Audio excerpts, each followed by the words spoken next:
halkani waa kaamka Shangalle oo ay degan yihiin in ka badan 1800 oo qoys oo barakacayaal oo ku cayroobay abaartii soo martay dalka Soomaaliya waana kaamka ugu weyn magaalada Buuhoodle hadaba barakacayaasha ku jira kaamka Shangalle ayaa waxa ay dalbanayaan in loo dhiso xarun caafimaad sida xarunta hooyada iyo dhallaanka waxayna sheegeen inay lahayn xarun caafimaad oo lagu tacaalo hooyada uurka leh iyo waliba sidoo kale dhallaanka waxayna baaq u direen hay'adaha dawlad goboleedyada iyo waliba sidoo kale dawladda Soomaaliya in ay si degdeg ah ugu dhisto xarun caafimaad oo lagu tacaalo hooyada iyo dhallaanka waxaana ugu horeyntii halka ka hadlay gudoomiyaha kaamka Shangalle Axmed Cabdirasaaq oo ka warbixiyay xaaladda caafimaad ee ka jirta kaamka barakacayaasha ee Shangalle tale ku nool yihiin 1800 oo qoys oo dhow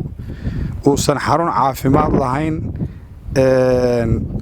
waxa weeye arintaas cabasho ayaan meesha u soo baxnay in deegaanka wax loo qabto si degdeg ah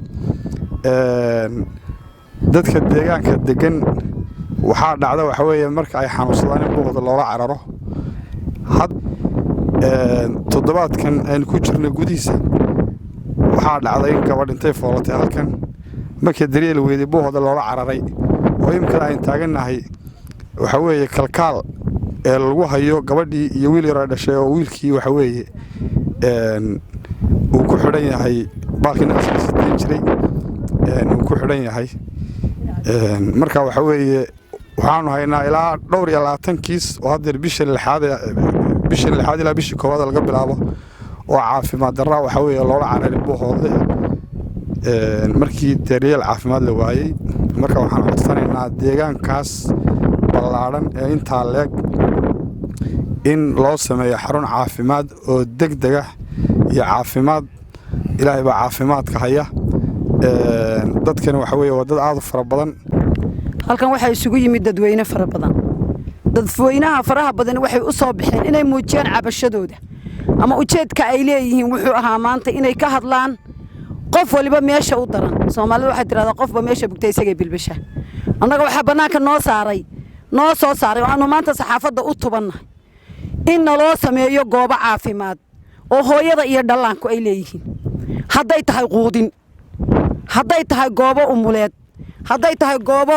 uurey hadday tahay maxaan ku dhaahdaayay wax qabasho loo qabto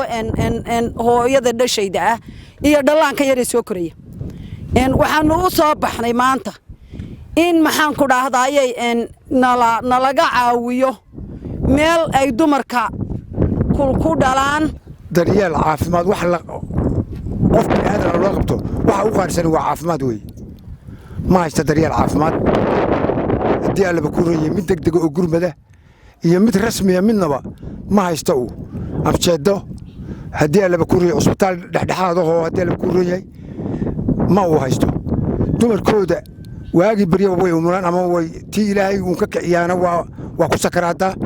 tii kalena waxa loola cararaa gobolka loola cararaa caafimaad waxa weeyaan dadka inta leeg ee 2000 ee qoys ku dhow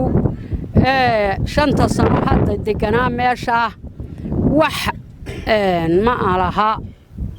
xubin ama xarun caafimaad waxa tan saldhigu ah oo jooga oo dadka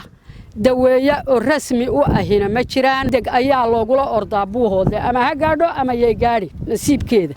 marka waxaanu codsanaynaa oo ummadda muslimiinta ka codsanaynaa hay'adaha ka codsanaynaa dawladaha ka codsanaynaa arintayada in si degdeg ah wax looga qabto xagga caafimaadka Maxamed Cali Bile warbaahinta qaranka Soomaaliya Buuhoodle